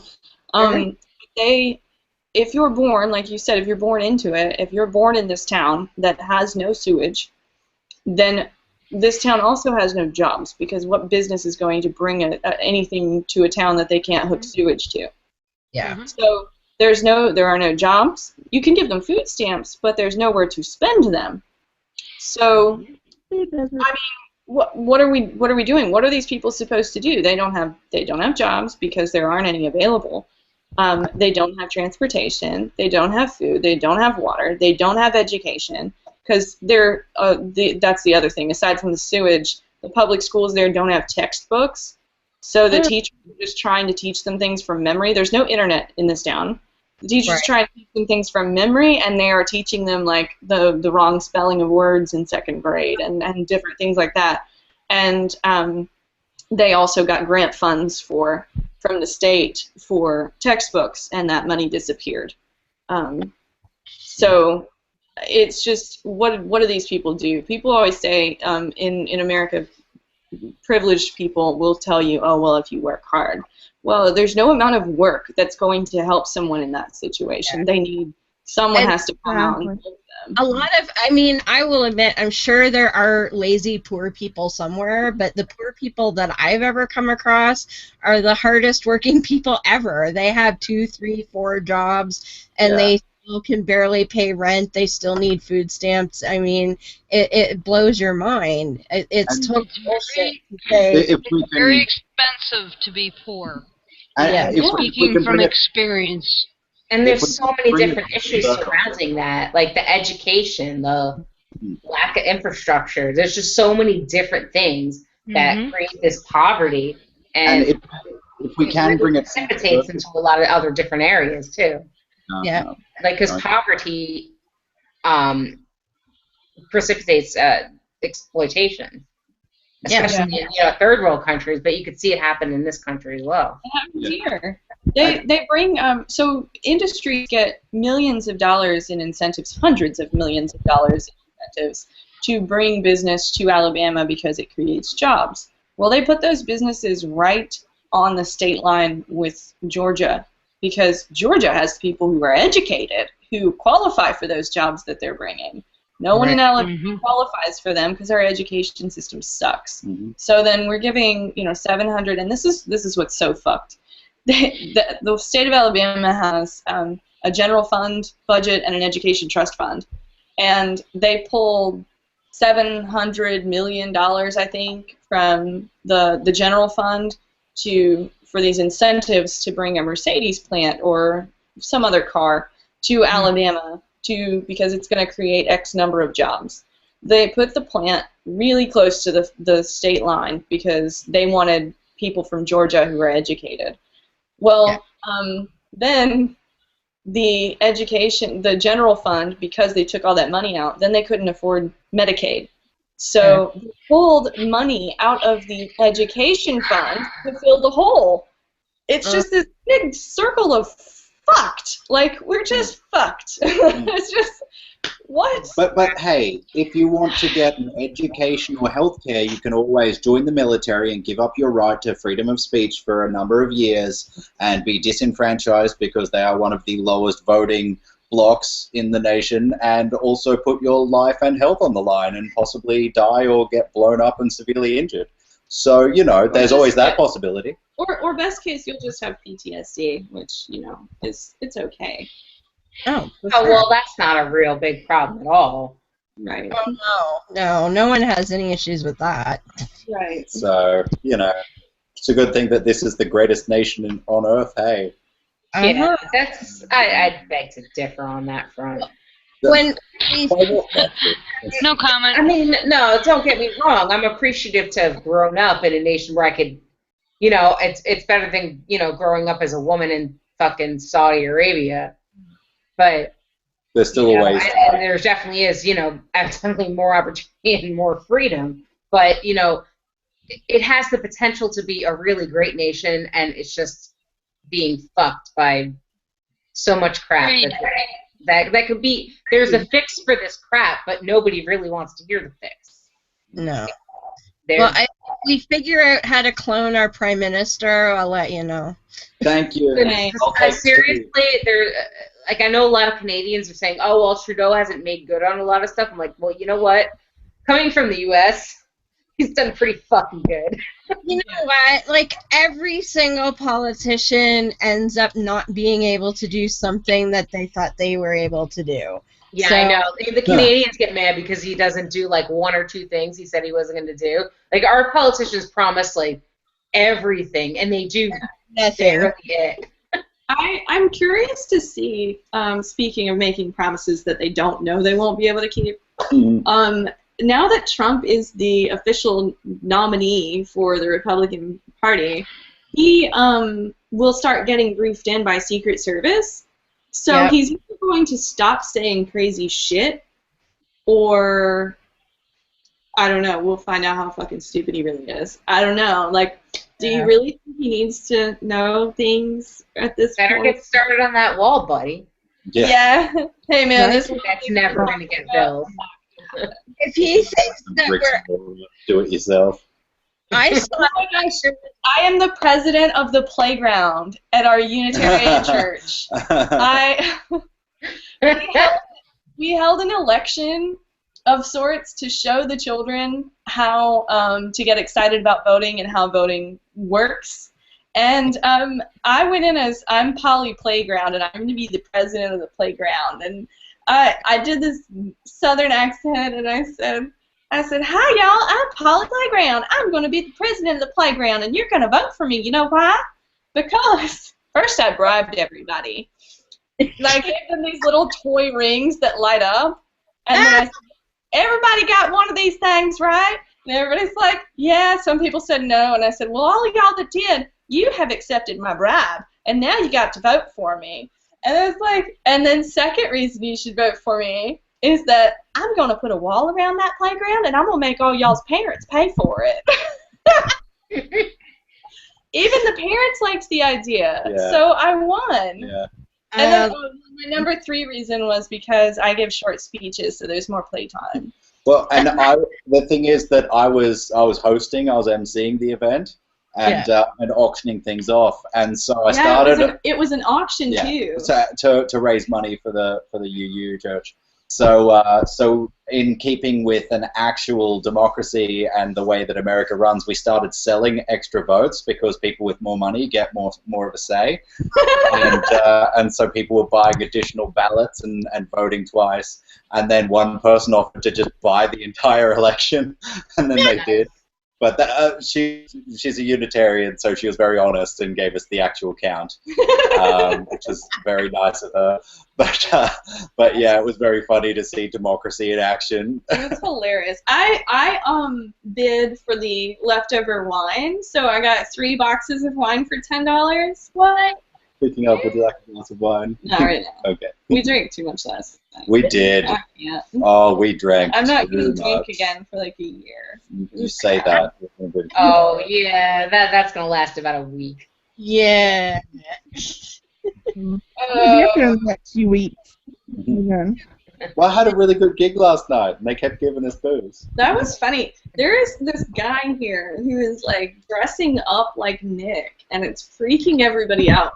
Like he went from like always dressing like a professor or scientist or some shit. Like he wears like 3-piece suits with watch chains and brooches and cravats.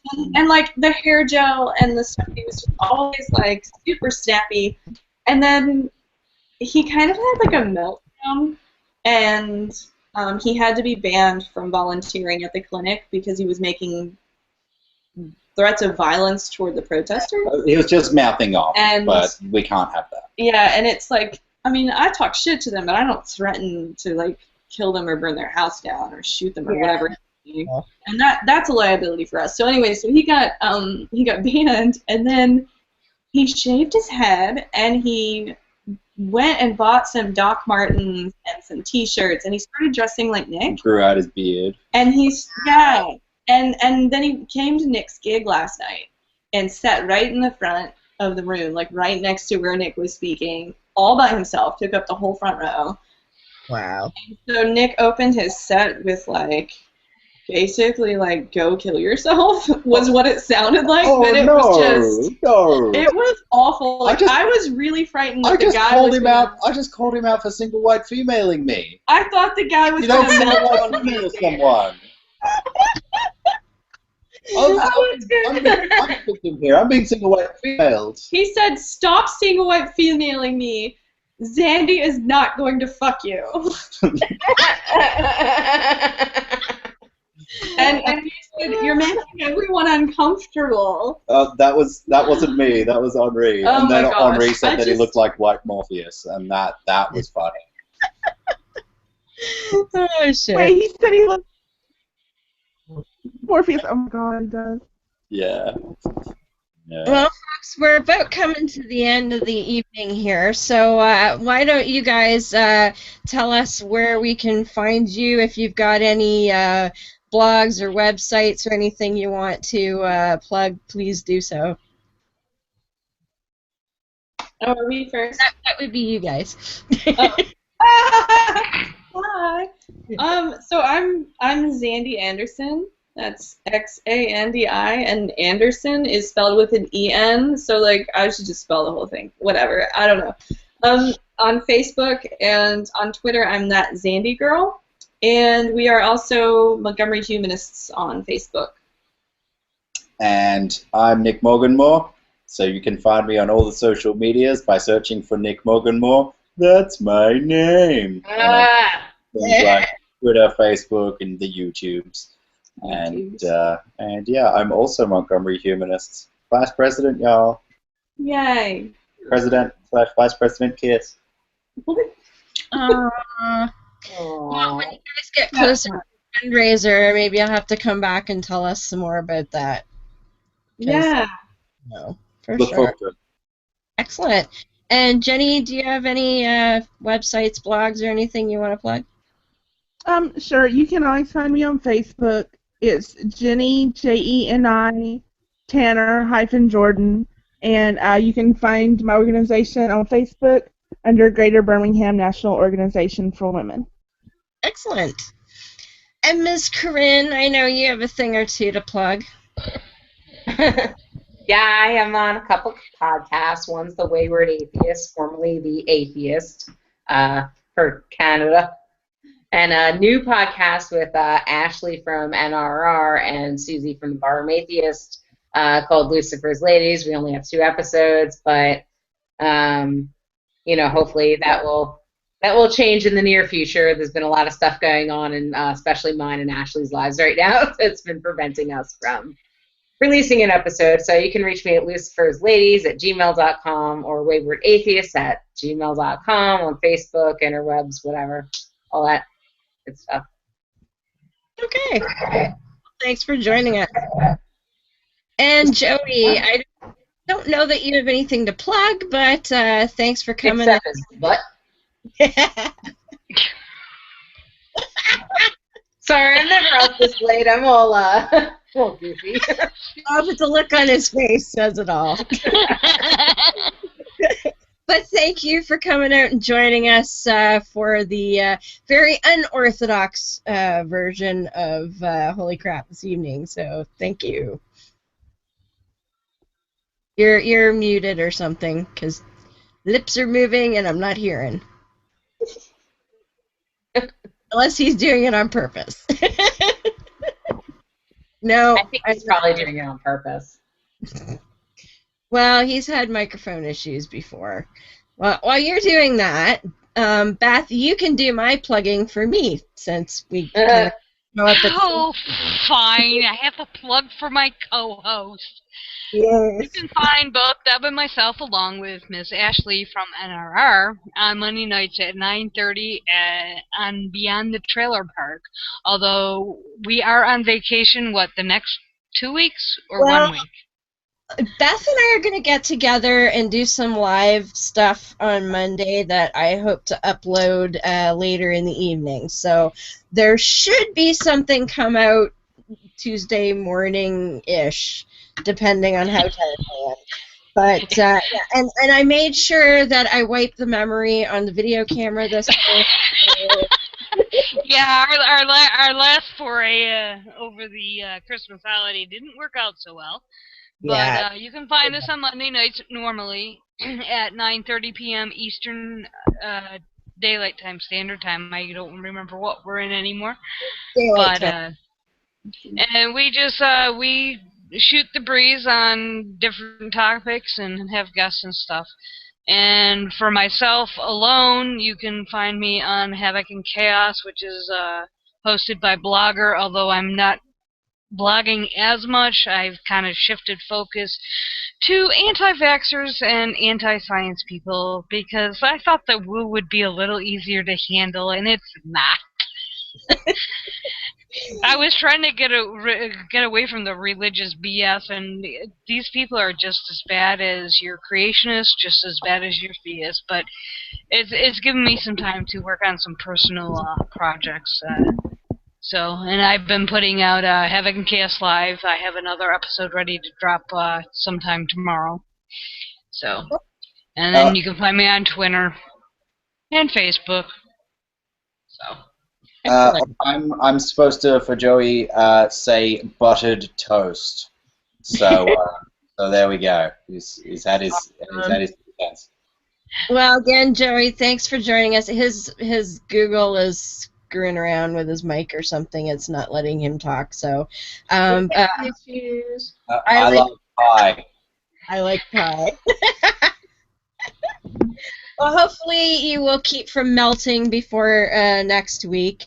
And, of course, next week I will not be joining the Crap Crew because I will be on, I will be probably partying with Miss Ashley and Miss Corinne and a bunch of other people and probably watching Shelley Siegel, I think. I'll have Did you get your ticket? Not yet. I have to figure that out. Tickets plural, because I do have the husband coming, although he's gonna bugger off during the day, but he'll be back when they when they close the museums. He's gonna have to come and hang with us. Oh, he's got another one for you, Nick. Joey's got another one for you. Going to Gulag now. What? He just wants to hear you say it in your accent, probably. Okay. I am going to Gulag now. I don't know. And I have to tell you, a couple of weeks ago, we were hanging with Sonia, and she made us watch her eat Vegemite, and it was pretty good. Yeah. Yeah, I'm doing it wrong. Vegemite, there's a secret to eating Vegemite the right way, and the trick is to eat as little as possible. None is best. Yeah, none is best. See, we're doing it right. She was doing it wrong. Oh, well. Anyway, so thanks to everybody for coming and hanging with us this week. I know it was a little bit unorthodox. Shujin is still on the air doing his 36-hour marathon. Links are in the description and also on the Holy Crap Facebook page, which we do have a Holy Crap Facebook page.